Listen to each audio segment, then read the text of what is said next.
Hey everybody, Prepper Nurse 1 here. Today is Thursday, August 20th, 2020, and I am over at Patty and John's, and you guys have been continuously asking recently for canning videos, so I said, well, we're going to come over here and we're going to do a canning video today. So obviously this is Patty. Hi. So if you guys, anybody doesn't know who she is, so what Patty's doing, actually she's canning 3 different things right now. She's making spaghetti sauce, they're doing carrots, and they're going to be doing some meatloaf, okay? But what we're going to do is we're going to focus right now on the spaghetti sauce. So want to go ahead and explain what you're doing? Sure. We picked tomatoes from our garden, and what we do when we pick them, because they're in the garden and they're not, you know, you don't go buy them, they're not in a box, we lay them out and we cover them up. And I used to do it, I used to put it out on the porch and, you know, just leave them out in the air, but someone showed me and told me about this where you cover them up and make it dark, and they actually ripen quicker. Oh, okay. So as they ripen, and I didn't know if they would be ripe enough. These, of course, are not. These are ones that will be for another day.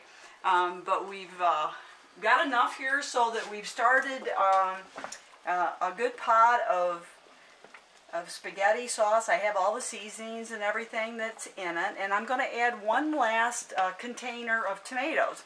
And I was telling Ed how I do it. I said it's a little different than how I was brought up. I was brought up, you take hot water and you put the tomato in the hot water, and then you skin it, and then you cut it up and put it, cook it down and run it through a sieve. Right, that's kind of how I was taught too. A great big process. So what I do is I cut out any bad spots and I core it.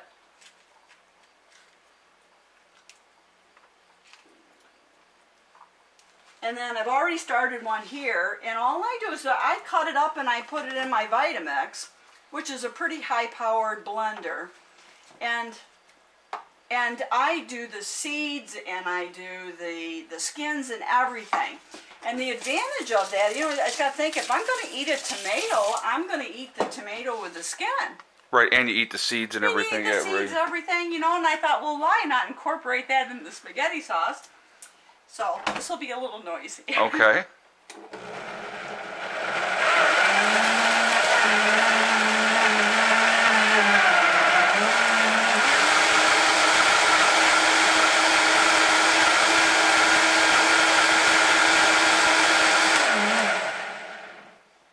So by doing this, I also get a better yield out of it. And again, you have all the nutrition from the skins. Yeah, the skins are really good. It's a good thing to eat. Yeah. So this is all set now. It's got everything in it. Like I said, I put all my spices in it. I have added a little bit of tomato paste to help thicken it down. And usually what I do for spaghetti sauce is I'll let it cook a couple hours. It'll go down, maybe that far or so, maybe a little bit more, depending on how much water's in the tomatoes. Sure. And what kind of tomatoes you're using, too. Right, right. Romas don't tend to, cook. I mean, they're thicker. They don't have as much water in them, but I like the flavor of the other tomatoes better. Right. So you'll cook that for like 2 hours on the stove? Yeah, I'll cook it. And then a lot of times what I'll do is I'll kind of shut it off and let it sit there for a couple hours. And, if you ever notice, like when you cook something, you have it on the stove and then you shut it off and let it cool down, it thickens? Yes. So I'll do that before I actually put it into cans. So this will go into cans, I'll do it sometime later afternoon. Okay. You know. So out of that kind of a size pot, how many jars are you going to normally get of spaghetti sauce out of that? Oh, I should get, this is a 22 quart. I just did a smaller one. Which is probably about like here, and I got 10 jars out of that. Okay. This will be probably anywhere from, 12, 13, 14. Okay. It depends on how much it cooks down and whatnot. Okay, so now with your jars here, I see you have them on the rack. What prep work are you doing for your jars ahead of time before you can? Well, these I rinsed off, but normally what I do is I run my jars. As you can see, I'm planning ahead. Right, right. I run my jars through the dishwasher. I put my rings and lids, everything. I throw them in the dishwasher. I try to do everything as easy as possible. These here are actually half-gallon jars, and don't know if I'll get to it today, but I have some dried things that I'm going to be moving into half-gallon jars. I gotcha. Okay. Okay, so that's what, and I do a vacuum seal over here with that. Okay. And I also do stuff like this. I dehydrate a lot of things so that I can put it in jars. Like I might have like this here. This is dried kale. Okay. I did this yesterday. All right. And this is great. I used to freeze it. And then what I did is I started dehydrating because it takes up no room at all. Sure. And you can kind of poke it down. And then when I start making soups or whatever, I'll take a handful and throw it in there. And it's just so quick and so easy. Very nice. And this here is actually Swiss chard. Same thing. Okay. All right. So now, once you have filled your jar with sauce, and one of the things too, guys, and I want to remind people of this because I know a lot of people don't think about this. So before you're going to put your lid on, you're going to take a washcloth and you're going to clean all the way around that outside and the top of the lid because it's going to help with your seal better. Mm-hmm. And I can show you here actually. These aren't processed yet, but you see, if I was filling it up, I would be filling it up with like this. And I use one of these because it really does help to reduce the amount of debris that's on the cans or the jars. And then you take your cloth, and you don't want to use your dishcloth or anything. Don't do that. You want to make sure it's a clean towel or a paper towel. You want to use something, and you'll wipe off the edges, like maybe we do. And I would normally wet it a little bit, and I would go around it like this. Okay. Okay. And then your lids. Now I tend to cold pack everything. So I'm not one where I go and I have my lids hot when I put them on. I've washed them, I've sterilized them, and so then once I have them, I just put the lid on it and I set this aside. Now this is a pint. Pints I put in, normally it's a half a teaspoon of salt. And that helps to preserve it. So you're using not regular salt, but the pickling salt. Right. This is canning and pickling salt. And I buy it by a big quantity. Right. And actually I vacuum seal these. I usually buy a case at a time. And then I vacuum seal it, and then I put it into a smaller container that's, easy to use. Now this is a 1/4 teaspoon. And I don't like as much salt, so I tend to do something like that. Okay. So it's lower salt. So you put like just one of those in with your... I put one in each jar. If they were quart jars, okay, I would put a teaspoon or a little less if... Right. Okay. So it's just kind of your preference in what you want to do. Now, when I do carrots, I peel the carrots. Well, actually, John peeled these. Right, right. I already did one batch, but this is the second batch. And then I cut them. I use my food processor. And here, the nice thing, I actually bought this a couple years ago, and I actually love it. If you can see here, you can adjust it. See, it has settings on here. Mm-hmm. So you can adjust it how thick you want it. See, so you could get them really thick if you want, or you can have them like super thin. Oh, okay. So it's really your preference. I like to run mine about a 5. This is a Breville, and I love the Breville. I had a Cuisinart. I don't know, I never say that right, but I used to have one of them and had that for years, but I bought this a couple years ago, and I just love this machine. Okay. Well worth the money. It's all an investment, especially if you're going to use it a lot during the season. It's like I said, making things easier on yourself is what you're going to want to do. Absolutely. When you start getting into canning, that's the one thing. You want to make sure that you have the right equipment. It makes it easier. Now, trust me, for years I did it all by hand. I mean, everything was chopping with a knife, with a cutting board. But as the years have gone by, we invested into some machines, and and it's like. This here, like when I did my spaghetti sauce, I would use this, and I would put this down in there, and then you put your onions and your peppers or my fresh parsley or basil in there, and it just chops it up so wonderful. Just makes a great tool to use. So. Very, very cool. Okay, well that's cool. It's definitely a good thing to have, because I know it's like when you're talking about the lids and how you just cold can them. Like when I was doing my applesauce, I always heat up my lids because that's what I was taught. You know, and so that way when you're getting ready. But now you don't do a water bath. You do pressure canning. Yeah, there's two ways you can do it. You can do a water bath, which really is like taking a big kettle, and I would never use this kettle for a water bath because this is made out of aluminum. I would always use a stainless steel or use the, what's the other ones made out of? The darker colored ones. Escape my brain. But Okay, that's all right. or regular, it's a regular canner. Right, I know what you're talking You're about. using them, but you don't want to use your pressure cookers. This is a pressure cooker. You don't want to use these to water. I don't want to use them for water bath, you know. Well, they have the other ones that are designed for the water bath. They're designed for that. So I tend to use a water bath when I'm doing fruits. Okay. Sometimes I do it with tomatoes. Okay. Because tomatoes is technically a fruit. Right. And if I'm doing something that requires a little bit more time to process, then I use the pressure canner. And I always use a pressure canner for vegetables and for meats. Okay. So now when you're going to pressure can, how long are you pressure canning for? It depends on what it is, but most generally on an average you're talking 20 minutes. Okay. Now when I do spaghetti sauce, I do 25 minutes for quart jars. Now what pressure are you getting it up to? That'd be something I do everything at 10. Okay. Okay, so when I turn it on, and one of the things that you want to do is when I always put the same amount of water. So like if I was going to do this, and let me just show you. Let me empty this first.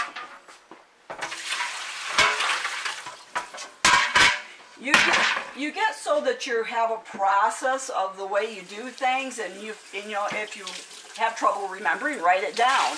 I've gotten so if you were to see my recipes, they would have like 4 or 5 different changes on them, because as the years go by, you say, oh, I want that maybe a little sweeter, or I want a little more oregano in that, or whatever. Sure. And so you change your recipes when you start doing your own thing. Okay.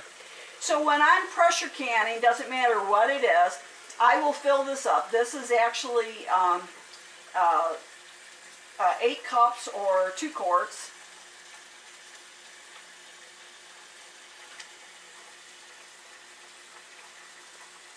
And it's like nothing has to be, I'm not talking exact, it's to get enough water in it. Okay. Sometimes people, I just kind of want to show people. yeah, you can just show it's just water. Okay. And then you put the jars in, and you just set it down in. It's really just enough so that you can get enough water in there to process it, because it's the steam that builds up. Right. You never want to fill it up and put too much in it. So that's good to know. See, that I didn't know, because I really haven't done any pressure canning. Yeah. I have a pressure canner. I have a couple of them, but I've usually just water bathed up to this point.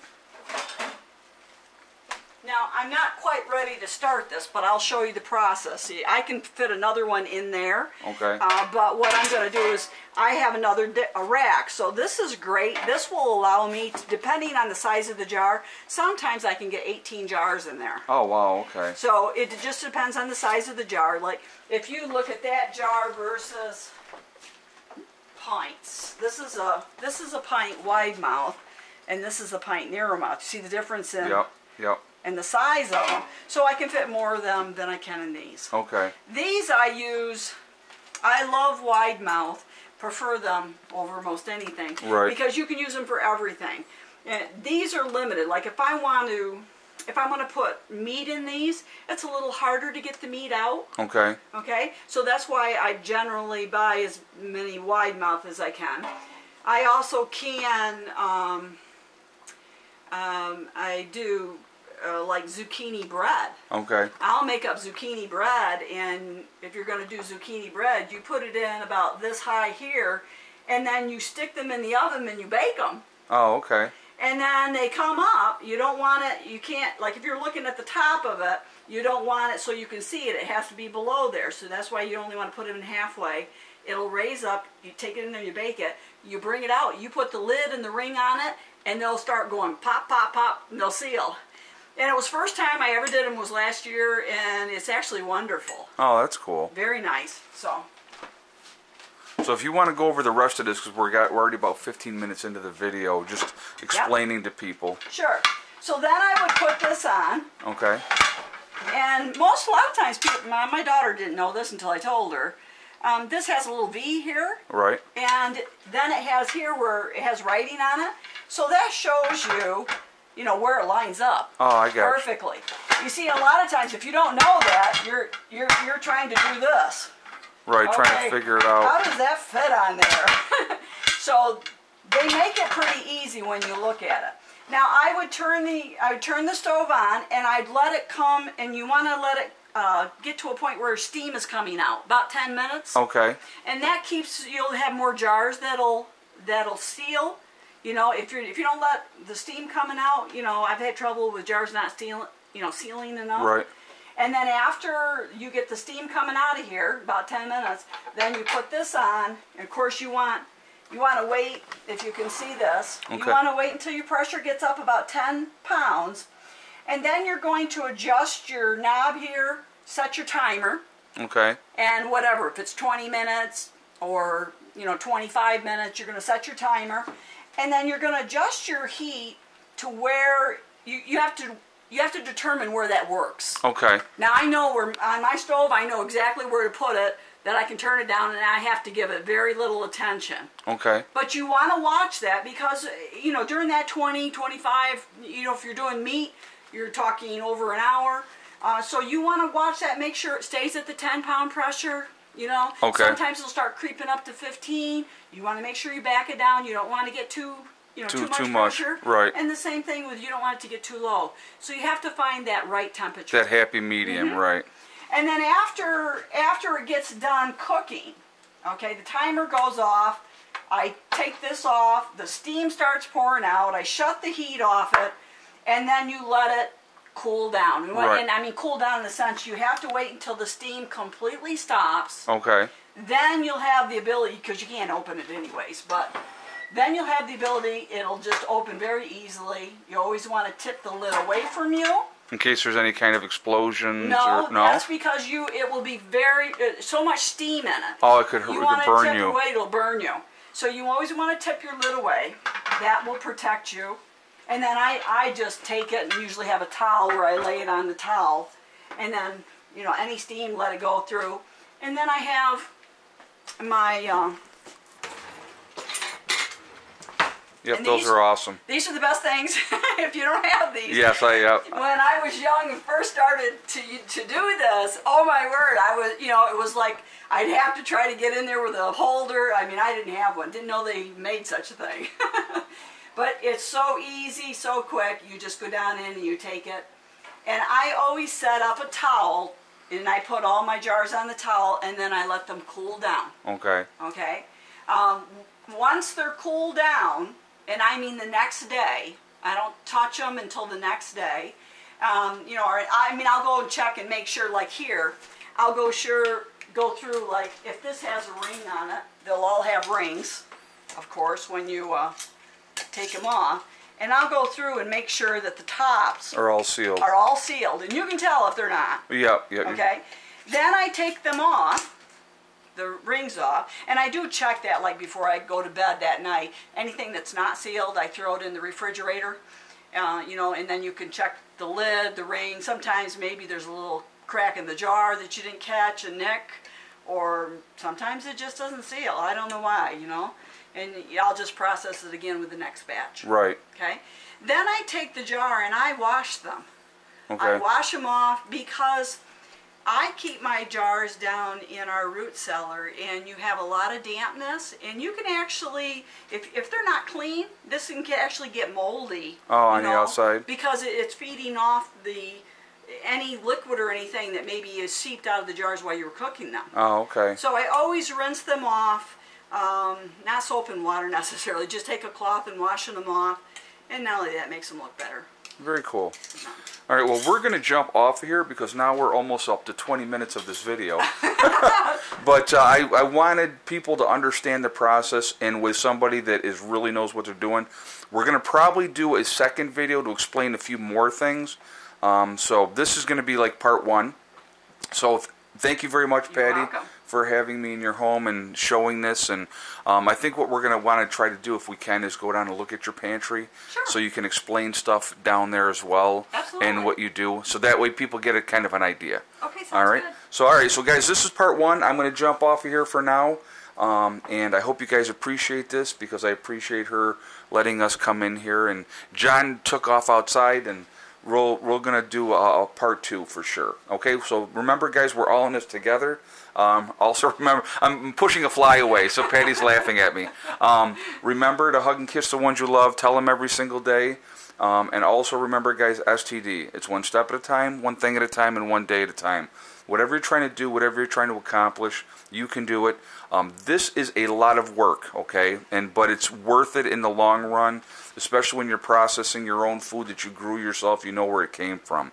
So anyway, I'm going to jump off of here, and I will talk to you all later. Prepper Nurse 1, out for now.